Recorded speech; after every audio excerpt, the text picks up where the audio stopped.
I just go by the 5 rule. If I feel a little bit rushed, guess what? I'm taking 5 more minutes because there's something going on why I'm feeling rushed, and I just need to take another 5. Just let them have it, because all that causes stress, and I'm telling you, I am the most stress-free person I know, and I like it right here.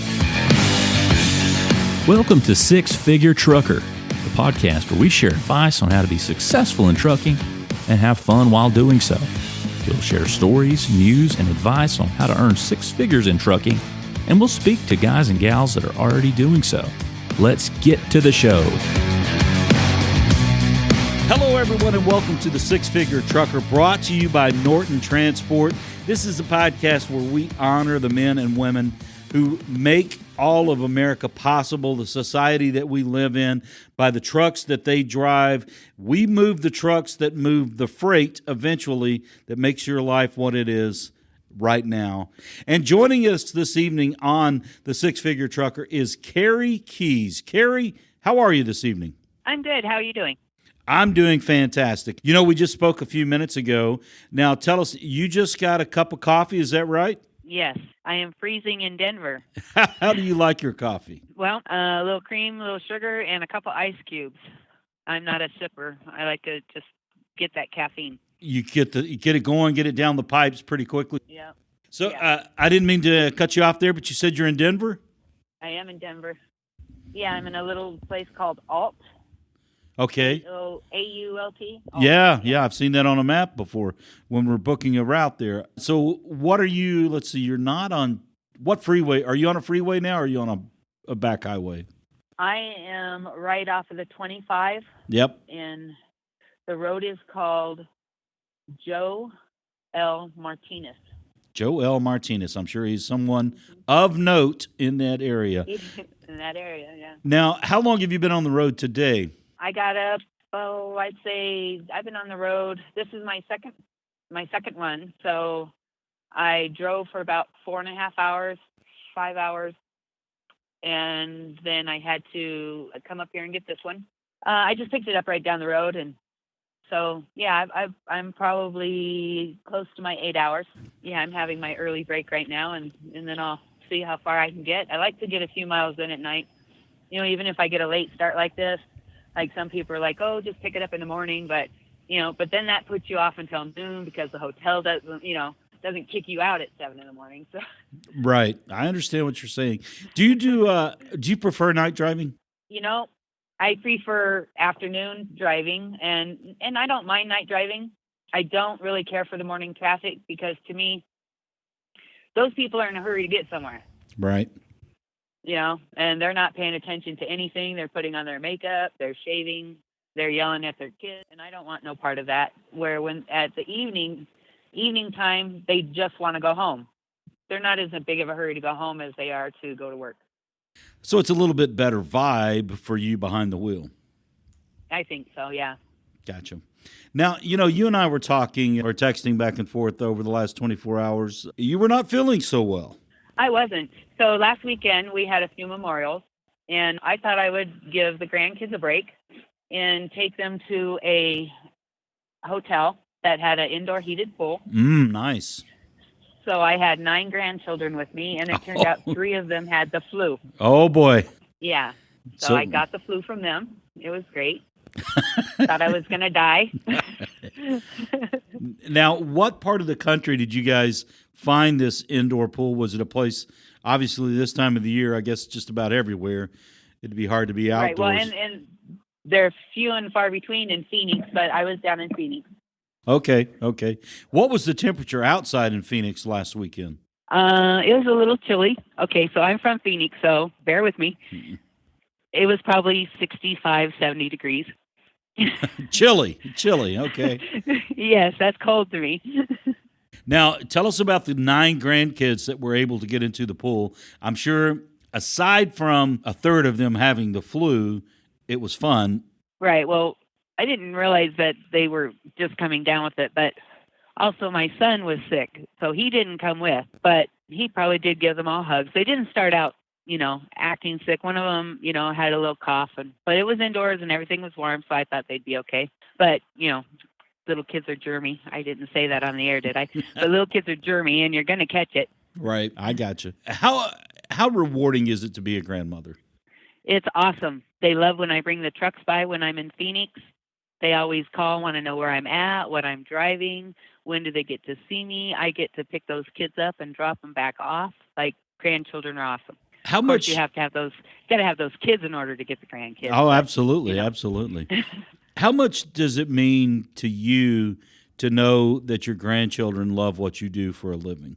It means a lot. It makes me happy that they see what I'm doing and they know I'm out here trying to do some good. And I'm always letting them know the places and sending them pictures of places that I'm at. And and it comes in handy also for when I run across places that I want them to see. Then we know where our next vacation is going to be. Right. You're kind of on a recon mission there. Yes.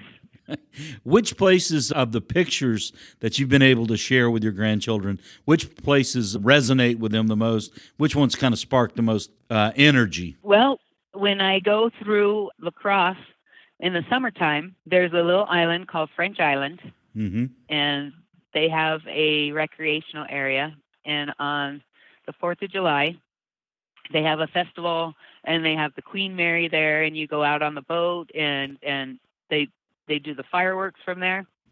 Right. So they always love that because it's like the fireworks are right above you, when I send them the videos.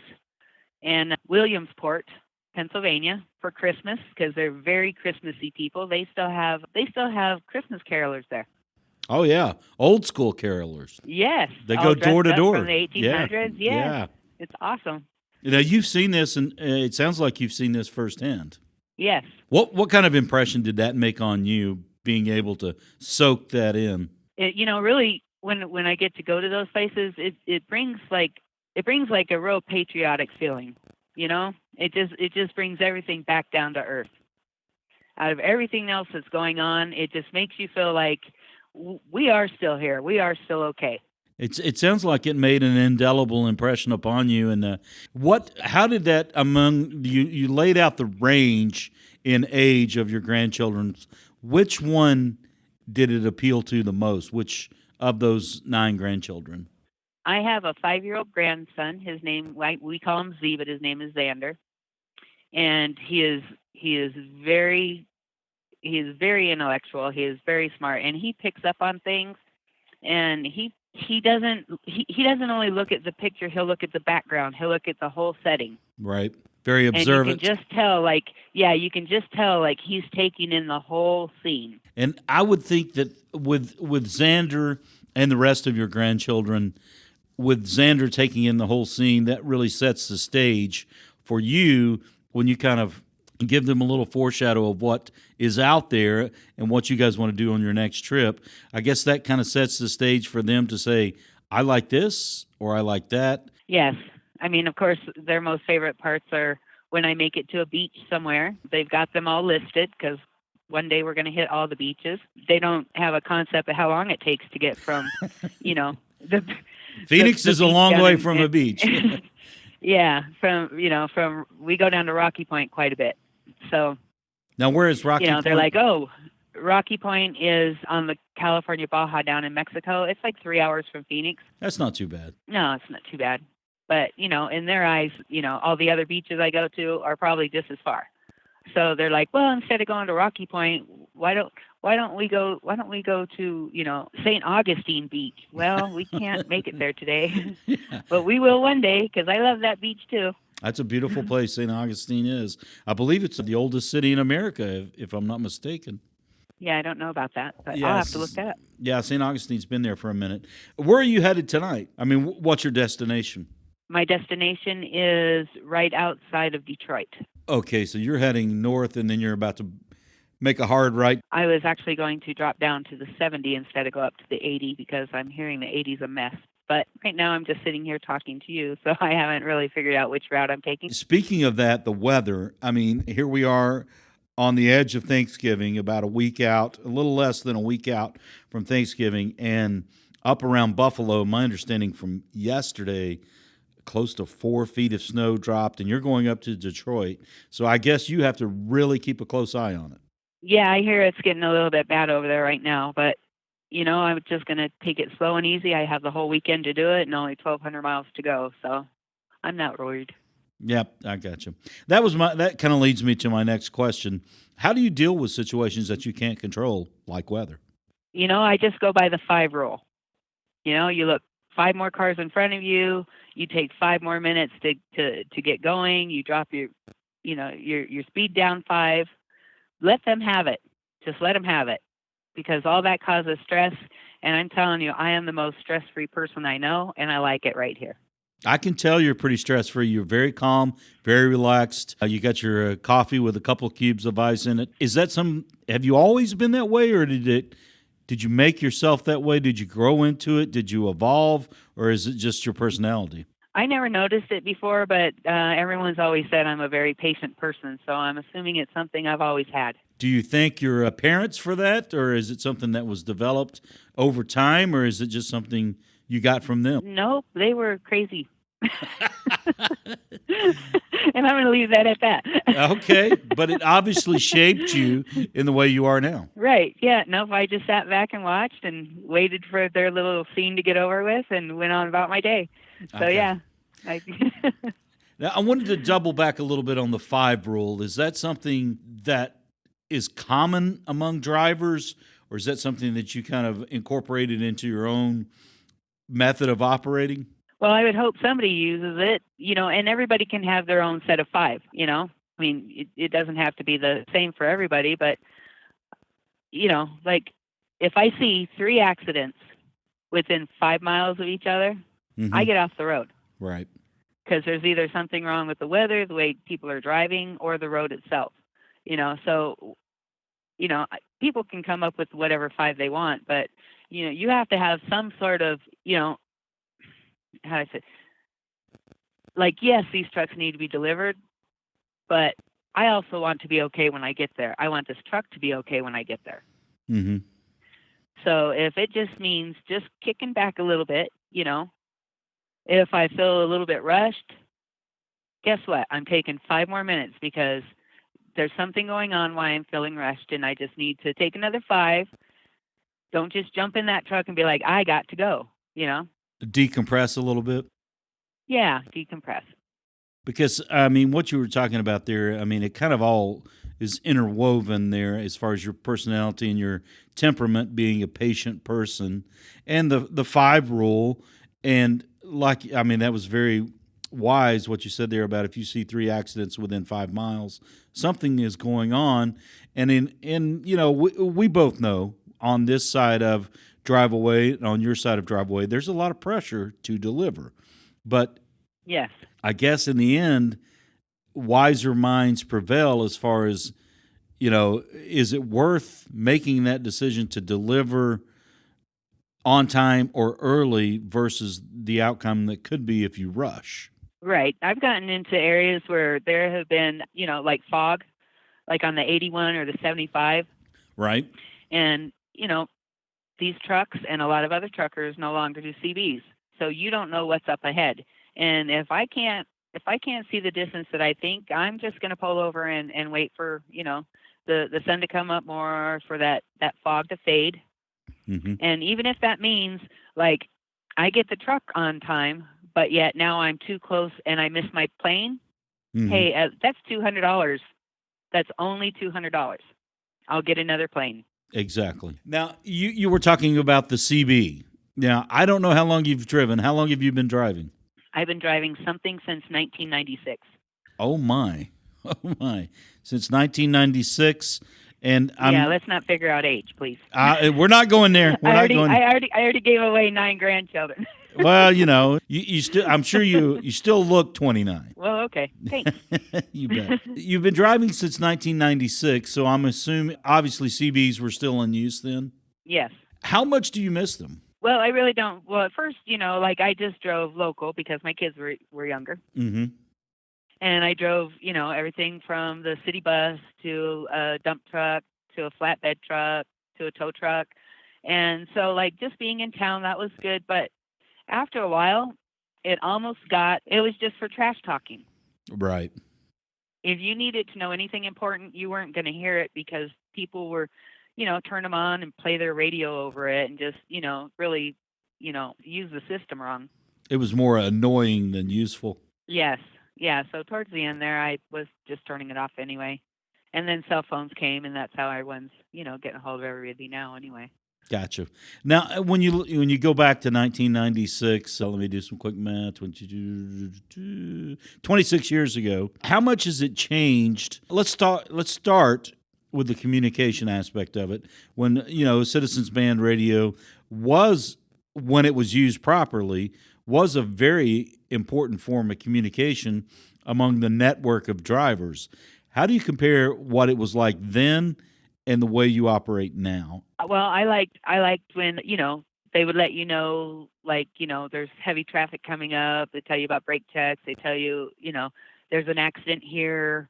Everybody's getting off at exit whatever to go around. And when you said, like, I usually know where I'm going, but I still put on my GPS because it gives me those same things. Right. And obviously it would seem like it's a much more comfortable, convenient to use the technology that you have in your hands. Yes, because you don't have everybody's, BS added in there. Very well said. Now, you are making your way to Detroit. Do you have a run after that, or will you be home for Thanksgiving? Actually, on Monday, I will go down to Toledo, and I will pick up a truck and take it over to a little town. Can't remember the name of it. I'm like a rock star. I never know what town I'm in or where I'm going. Drive all night, sleep all day. There you go. Yeah, different hotel every night. So I'll pick up in Toledo, and I am taking it somewhere between Newark and New York.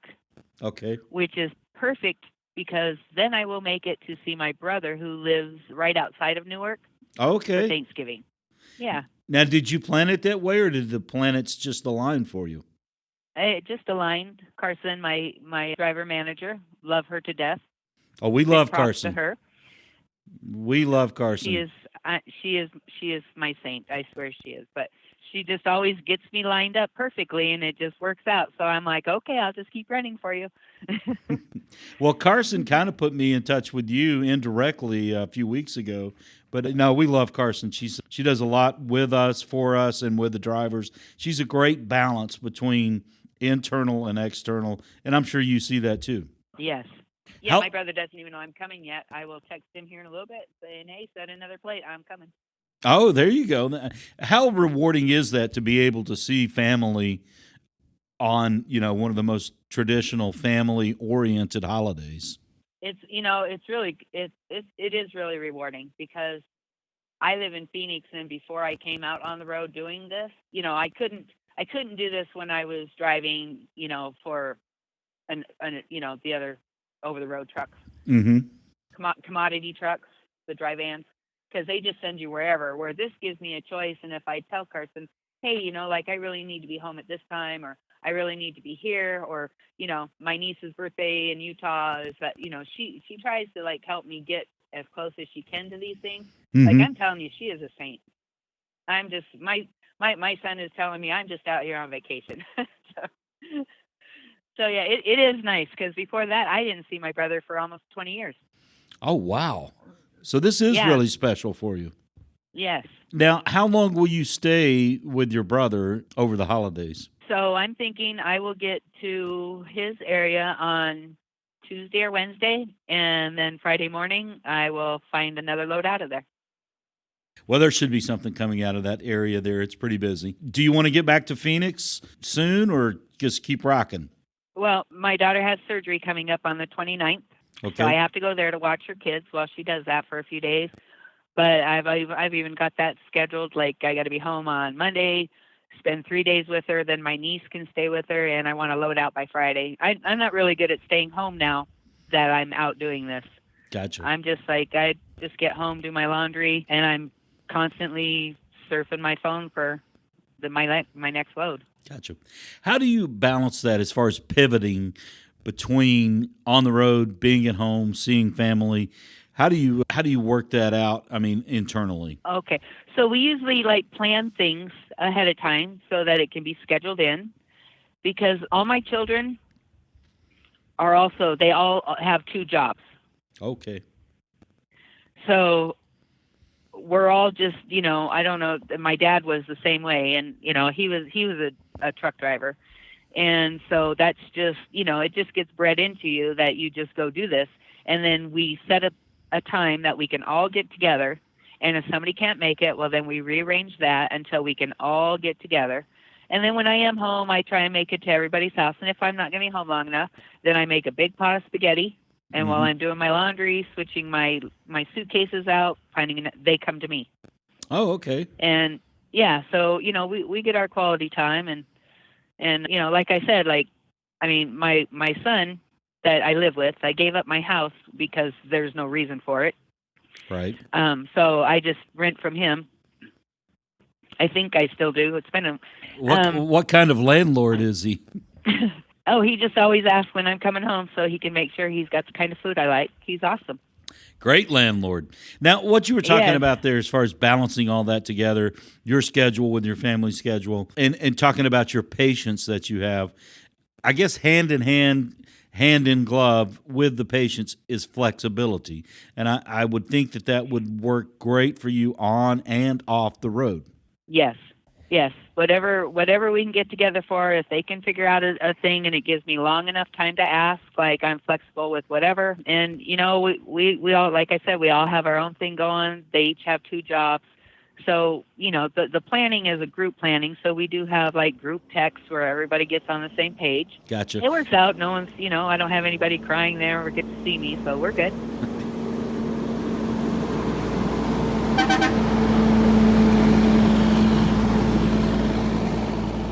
You're listening to the SixFigure Trucker, brought to you by Norton Transport, and we're sharing a little time with Carrie Keyes. She's just north of Denver in a town called Alt. She's been kind enough to pull over for a moment and enjoy her own type of iced coffee with a couple cubes of ice in it, because she likes to get the caffeine rolling so she can keep rolling. Now, Carrie, you've shared with us that you've been doing this since 1996. Kind of walk us through your career, how it started and how you got to where you are now. Okay, so I went to school to be an accountant. Okay. And it turned out I didn't like anything about it. Right. So then I had bartended my way through, college. And so I was talking to a guy, and he said, you'd make more money if you become a driver. And so I said, okay. So I went down and I took my test, and then I needed to have the money to do my driving test. And I saw an ad for the city bus, and they do the driving part. So I thought, okay, I could do this. Did your father's influence have any impact on you? Because I think you said he was a driver as well. I didn't realize it, but back when I started driving, we still used carbon paper. Okay. And there was just something I couldn't, something about the smell of carbon paper, and I couldn't. And then it dawned on me. My dad would come home for lunch and do his paperwork, and I would make him a fried egg sandwich. Right. Well, he did his paperwork, and that's where the carbon came from. So, and I always wanted to know where he'd been. He only drove around Arizona, but he always had, different people that he would tell me about, and places that he'd been, and, how he got stuck in the snow here, or, So, yeah, I think he was a big influence.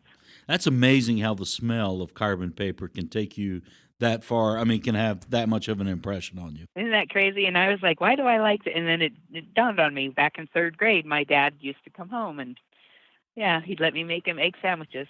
That's cool. That's cool. Okay, I didn't mean to get off track there with you, but you were talking about city buses. Is that what you were doing, city buses? Oh, yes. So I went ahead and they tested me out for the driving part, and they put me on a route after I drove with this guy. This guy had the route for 19 years, and, people got on, and they were like, hey, Joe, how are you doing? Oh, how's your wife? Oh, did your daughter have the baby? How are you feeling? How's your husband? And I was like, wow, this is awesome. Mm-hmm. Well, then they gave me a route that was totally nothing like that. And all these awful people kept getting on. Oh, yeah. So I was like, I pulled into the station one night, and he said, Carrie, this lady said that you drove right past her. You must have not seen her. And she had yelled at me 3 days in a row. So oh, boy. I said, I said, I seen her. I said, that's why tomorrow I'm going to get a new job. I was going to ask you, did this test your patience? That she did, yes. She was just horrible. I've never been called so many names, not even as a bartender. Oh, So yeah, so then I got a job. I got a job driving a dump truck, delivering landscape material. Right. Yeah, and that was great because I go to drop off 3 rocks. If one breaks into 2, I tell the guy I'm not charging you for the 4th one. Very nice. Very nice. Very nice. Yes. Turns out I wasn't as big of a people person as I thought, but Well, I like where that's coming from, though. So you're a city bus driver, then a dump truck driver for a landscape organization. Yes. What happened from there? A friend of mine needed a driver, so then I drove for Shamrock Farms, delivering milk and, all of the dairy products to the schools. And from there, I went to tow truck driving. Okay. I did that for about 8 years. I loved it because nothing happens the same with that. I worked DPS, accident, freeway calls. So you've seen all kinds of stuff. Yeah. A lot of tragic things too, I'm sure. Yes.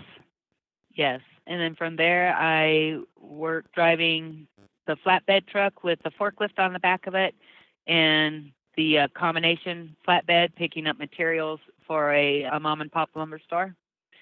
And then when my boss died, I decided I was going to leave my bubble and see what was outside of Globe, Arizona. So where did the road take you next after you got out of Arizona? I worked for Schneider for a very long time. Mm-hmm. And they kept giving me, because I had patience, they kept giving me new drivers, and I was constantly getting a new partner. And I just felt like I was like an addition, training, and I wasn't getting paid for it. And one of the drivers did not want to be in my truck. He wanted to go solo. They told him he could, and they told me if I couldn't keep him in my truck, they were taking my truck. So I said, really? Okay, well, you'll have your truck by midnight. And they said, you're never going to get another job. It's Christmas. And 4 days later, I filled out for a different port company. Right. And I worked for them for 3.5 years doing 4-way. Mm-hmm. So you've done the decking side as well? No, just hub to hub. Oh, okay. I got you. Sorry about that. Yeah. Now, is that when you entered into Driveaway, or was that before Driveaway? That's when I entered into Driveaway. Yeah. And so that was 3 years with them. How long have you been with Norton Transport? I want to say, let me see, almost, I believe I'm coming up on 2 years. Okay. So you've got roughly 5 years, if my math is correct, in Driveaway? I started Driveaway in December 7th of 2018. Okay. So, yes. Okay. Yeah. So what's it been like? Well, I mean, because a lot of people talk about it's different than a lot of different types of driving. Driveaway is different when there's a common theme. I'm not going to say what the common theme is. We'll just see how it comes from the mind of Carrie Keyes. How would you say it's different? Well, I think, when you first get started in this, your first 30 days is going to make you or break you, because it is totally different. There's, so many little towns. So, you have to figure all that out to make sure you can get out of somewhere. You have to pay attention to, spend your money wisely, because you can sometimes spend more than what you're making. Right. I get a lot of calls off of the Pulse thing from, what I'm talking about, through FASMA. I'm not exactly familiar, but enlighten me. Okay. Well, it's where your CSA scores are. Oh, okay. I got you. CSA Yeah, and all that. And okay. So, yeah. Everything you need to know about a person is on there. Right. So, there's also a little part where, somebody can message you. Mm-hmm. And they'll be asking me about, this Driveaway thing, and what do I think about it, and, is it what they say it is? And it is what they say it is. Mm-hmm. But it depends on how, if you're not going to look for another way out, or look, like this one guy. Oh, I don't want to go all the way over to, South Carolina. So I'm just going to get a rental car and go home until they have something out of my neighborhood. You're not going to get anywhere. Right. It's You know? it truly is like a puzzle. It's like a Rubik's Yeah. Cube. You turn one corner, you're like, where are you going next? Yes. And anybody I meet, anybody who's interested in it, I just talk their head off about it. If they need to know something, I always tell them, here's my phone number. You can call me if you ever get, if you start doing this and you have trouble in a town. I probably know somebody who does a shuttle out of there. Mm-hmm. And it's just, because I know it, when you get started in this, like I said, it's either going to make you or break you. It's not the same world as being in a truck hauling, a dry van where you're sleeping in the same bed every night and somebody is telling you what to do. Right. Yeah, exactly. It's not a forced dispatch world. It's like, there's a reason. Right. There's a reason you guys are called independent contractors, because there is some independence to it. But like you said, the make or break. Because it takes a lot of planning, and obviously you've been good at it. If you've been at the Driveaway aspect of it for 5 years, what's your secret? It's kind of like a cookbook. There's ingredients that are needed, and what do you look for when you're planning your week, your month? Well, honestly, Carson is it used to be like before I started with her, I would have to figure it out. And I had a second company that I was working with, because if one doesn't have something out of my area, somebody else will. Right. But she is just really up on it, and she knows I stay out. She's like, when do you want to go home? I'm like, I don't have any reason to go home. She's like, well, do you want to go home in 3 weeks? Well, what for? So she's like, okay, I'll just keep you going. Mm-hmm. So if, sometimes I'll put it together. And there's usually a lot of loads to pick from. Sure. And I always go through to see what is my least expensive way to travel. Sometimes it's plane, sometimes it's, the Greyhound, sometimes it's get a car. Mm-hmm. And I never pick them too far ahead, because you could end up losing, because something happens on the road, or you buy a $200 plane ticket and bam, something pops up. Right. That happens. It does happen. Yes. Yeah. So now I just kind of go with it. And I think I've just been blessed between, the heavens and having Carson, because she's really on it. Like, everybody should have a Carson. Everybody should have a Carson. There you go. Everybody should have a Carson. We may title this episode, Everybody Should Have a Carson. Oh, she is great. I wanted to ask you just quickly here about the differences between Driveaway and the other areas that you've driven.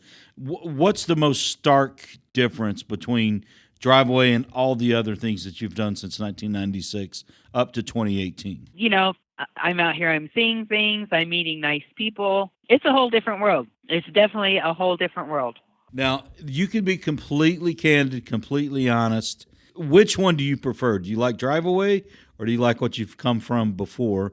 I am addicted to what I am doing. There is no possible way that I could ever go back to doing the other. Why is that? I feel like I'm respected more. I feel like I'm having a say in my life. I'm not out here running around the country, hurry. When I was working with Schneider, no matter what happened, you get a flat tire, you're 3 hours behind, and they're on you, like you still have to make that appointment time, otherwise you got to wait 24 hours. So, and they followed up with safe and legal, even though they're not telling you to be safe and legal. Mm-hmm. You know what I mean? You could be 3 blocks from your brother's house, and you can't even stop and give him a hug because you have to go. Right. So this to me is like the 5 years I was with them, and this 5 years is night and day, and I would not change any of it. Well, that's good to hear. You're listening to the SixFigure Trucker, brought to you by Norton Transport, here with Carrie Keyes. She's been on the road since 1996 in some way, some form, some fashion. And Driveaway Transport has been, I don't want to put words in her mouth, but it's been the best for her. It has. Gotcha. It has. That's very good to hear. I mean, I'm not going to lie. That makes us feel good here. And we're lucky to have Carrie Keyes making these drives for us. Wanted to kind of drill down a little bit about what kind of truck do you like to drive and what kind of truck would you rather not drive? Well, I like the manual shift, the old school Peterbuilts and Kenworths, but every truck I drive is different, and I just like that I'm driving a truck. Mm-hmm. You know what I mean? Oh, yeah, absolutely. It's like if you're a motorcycle enthusiast, like you've had a motorcycle your whole life, but if somebody pulls up on something else, you're like, wow, can I ride your bike? Oh, absolutely. I can relate. I ride myself, and I know exactly what you're talking about. Now, I wanted to ask you that about the manual shift, because we see, here in 2022, some new drivers on the scene are not as, I'm trying to think of a way to say this, they're not as inclined to drive manual. Is that surprising to you in the trucking industry that there are drivers that shy away from manual when you go back to 1996 and before? Almost everything was manual. Right. And I hear some of them, like if they test in that, they're stuck there. Mm-hmm. Is that surprising to you that some drivers shy away from that? It does surprise me, but with some of the stuff I've seen drivers do, I'm kind of glad that they don't have that to deal with also. Okay. I understand. I mean, how much difference is there as far as skill, ability, concentration, driving a manual versus an auto or an auto shift? I honestly think that it would take more concentration to drive an automatic because, so with me, like, I sometimes will try and shift and get more gears, but I'm already there because I'm just so used to shifting. Right.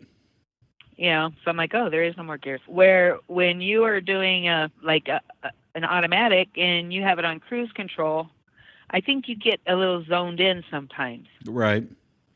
And you see these drivers that are just,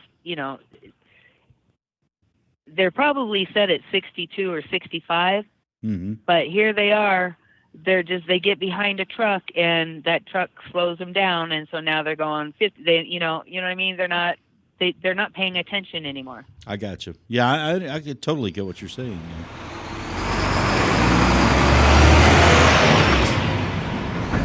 Now, I wanted to take a hard right turn from where we talked about Carrie Keyes back in the day. We're going to go back a little bit. You were a bartender. I was a bartender. Now, can you still make a good drink? I can. But you know what? If it's one of those fruity drinks, even back then, if you did not know what was in your drink, then you didn't need it. I got you. What is Carrie's favorite drink? I like Zinfandel wine, and I like Bloody Marys. Mm-hmm. Now, how do you? I'm assuming you make your own Bloody Marys. Yes. Tell the secret to a good Bloody Mary. There's a lot of people that like them different ways. If I were to meet Carrie Keyes, it's 10:30 in the morning. We're having brunch, and Carrie is making a Bloody Mary. Take us from the beginning to the end. Okay, so while I am making these, we are probably going to have a mimosa. A great way to start. Yes, because if we're drinking at 10:30 in the morning, we might as well. Mm-hmm. I hear you. And so you got to have your Absolute vodka. Mm-hmm. And I don't like tomato juice, so I use Clamato. Okay. Worcestershire sauce. Right. A little bit of Tabasco sauce. Gotcha. Your salt and pepper. Yep. Those itty-bitty corns. Oh, yeah. Yep, you got to have your olives. How many olives do you go with? Well, you put 3 on a stick. 3 on a stick, gotcha. Now, what do you feel? Do you feel? How do you feel about these olives that are, not that are filled with something? Maybe it's cream cheese or whatever. Is that your type of olive or no? No. Just a straight up olive. Yeah. I mean, if the pimento's not in the middle, that's even better. That way you can fill it up full of the Bloody Mary. Oh, absolutely. As you're eating it. Yeah. I gotcha. Now, made my mouth water there for a minute. Absolutely. Now, I've heard, there are so many different variations of the Bloody Mary. What's the craziest one you've seen as far as, do you like it spicy? Do you like it to hit you? Or do you like one that's a little bit smoother, a little more saucy? What do you look for in a Bloody Mary? I'm not like, I like to taste everything in there. So I don't want too much heat. I'm not a spicy person. I got you. All right, now let's just kind of go forward with this. Okay, we've had a mimosa, we've had a Bloody Mary. It's 2:00 in the afternoon. What is what's Carrie gonna? What's next for Carrie? Oh, Carrie needs a nap. Okay, Carrie needs a nap. Okay, let's say Carrie's had a 2-hour nap. So now we're edging into happy hour. You're still. Oh my goodness, we're gonna drink. Are we gonna drink more? Yeah, we you're cannot still hang out. you're still the bartender. You're still the bartender. I'm just. I'm the bartender. I still, thought I was drinking too. Oh, my goodness. Okay, my bad. No. You're doing. We're doing both. We're doing both. You're just setting up the drinks. I mean, because you've got the past as a bartender. Okay, let's say it's 5. Okay. It's 5:00. So we've had a mimosa. We've had a Bloody Mary. You've had a nap, and now it's 5:00. You've got your second wind. Where does it go from there? Okay. Well, we need some happy hour foods for sure because we haven't eaten. Yes, and so we're probably going to move on to. I like vodka tonics. Okay. I like white Zinfandel. Mm-hmm. Just something a little more mellow and light. A little light drink, yeah. Yeah. Then you got to go get your meat and potatoes and Get a real meal. Yes. You got to be sensible about it. Yes. Yeah. Unless we're in Rocky Point. Oh, now if you're on the beach, that's a totally different game. Yes, because there is a guy that pulls up to your room because you get a room on the beach. Right. And he shows up in an old Toyota Camry. It looks like it probably shouldn't even be running.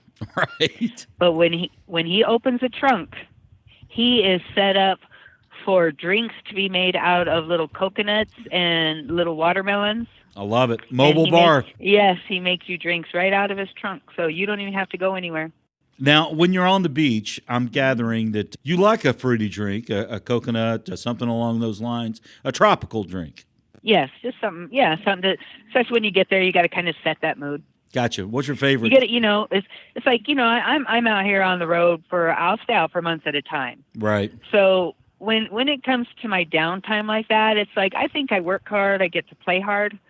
So we'll overspend getting that guy to stay there right with us and make us drinks out of the trunk of his car. I mean, it's a guilty pleasure. It's something you deserve. Yes. Yeah.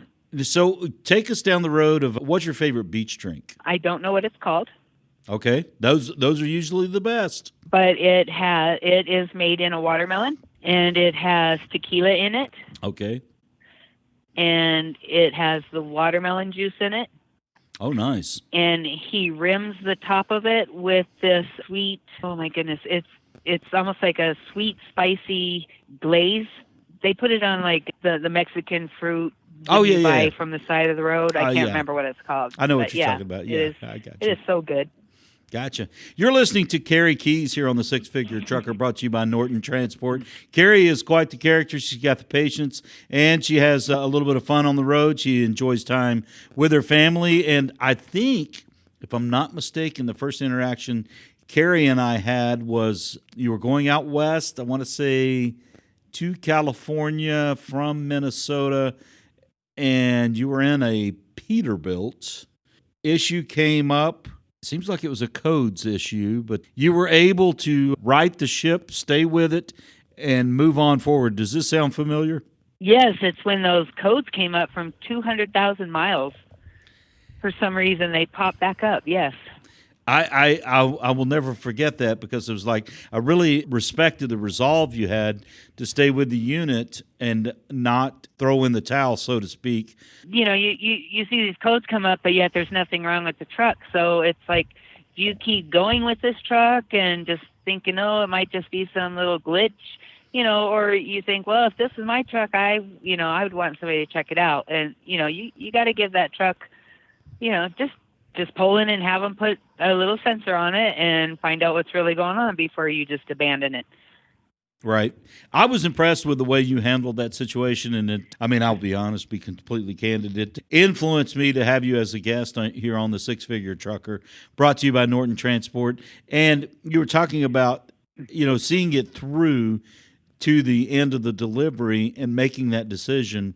What moved you the most in making that decision? Was it the way the truck felt? You're like, the truck's running okay. Right. The truck was running okay, and I didn't feel, if I'm feeling like there's something wrong with it, like I would have even stayed overnight and waited for that truck. Right. But I'm not going to keep, I mean, I thought it was going to make it, but the last thing I wanted to do was deliver a truck to a person with all those codes showing and just make him have a bad day. Right. When all it took was, just an hour or two to just figure it out, and then I was comfortable knowing that I wasn't going to be left or the truck do damage to it. Right.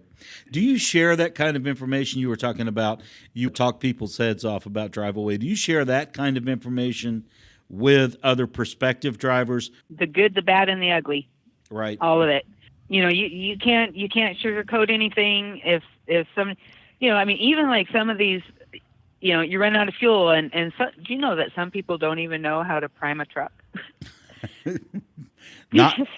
Does that surprise you? It shouldn't, but it does. Is that something that you feel compelled to share with other, like, I guess, newer drivers or less, not necessary, I guess, less knowledgeable yes. drivers? I will tell them, you know what, you're in a Mack truck. Don't expect that 60 miles when you're on empty, don't even let it get there, you know. That's a bad thing when you let a diesel get that low. Right, yeah. And that death thing, that's an important one that some of these people just don't, I don't know.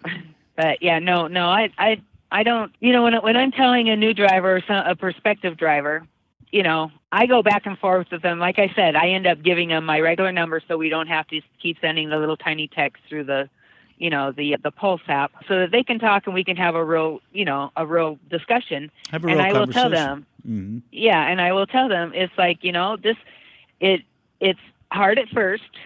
It's like playing chess. Right. It's tough at first. You have to figure it out. But once you got it, you got it. Right. Exactly. That's very well said, because, Driveaway trucking from all aspects, it's not a checkers game. It is a chess game. And yes, once you make your move, it's like, and you got to think about the next move. Yes. You have to look a few moves ahead to keep yourself rolling. You want to make sure, and if you don't know how to get out of somewhere, somebody else will. So you can ask your dispatcher, and she can ask another driver, hey, you took a load over here to, Monk Corner. How did you get out of there? Right. How important is it to have that support network when you are an independent contractor? I think it's a big deal. I think it really helps a lot. It really puts things at ease. And it's nice to know, like, that there's somebody else out there willing to help you and spend a little bit of their time to get you through what you're going through, because they've been through it. And in kind, you pass that on. Gotcha. You're listening to Carrie Keyes here on the SixFigure Trucker, brought to you by Norton Transport. Carrie, I want to kind of wrap it up here. You've been on the road for a minute, literally tonight, and figuratively throughout your career. Where do you see your career going to from here and ending when it's all your time on the beach, all your time seeing everything with your grandchildren? Where do you see the next few years playing out for you? I'm going to keep doing this. I'm in no hurry to retire. I'm hoping, I don't know, maybe I will probably end up with some little motorhome so I can drag all the kids around, and I'll do all the routes I'm doing now so they can see all the stuff that I'm doing, but I just don't see me coming off the road. Very well said. Carrie Keyes here on the SixFigure Trucker, brought to you by Norton Transport. Carrie, thank you so much for spending some time, taking a little load off, so to speak, there, enjoying your coffee. I'm guessing the coffee is gone. Oh, yeah, it's gone. Well, you may need one more cup before you hit the road again. So enjoy your time out on the road. Be safe. And let's hope when you head up to Detroit that the weather is favorable, not against you. Thank you, and I've enjoyed talking to you. Thank you very much, Carrie. SixFigure Trucker is brought to you by Norton Transport. Norton Transport is a drive-away trucking company that customers can rely on. It offers excellent independent contract driving opportunities to professional, courteous, and qualified drivers that can provide the kind of service we deliver. If you're interested in learning more about Norton or just want to subscribe to the show, check out 6-figuretrucker.com. That's 6-figuretrucker.com.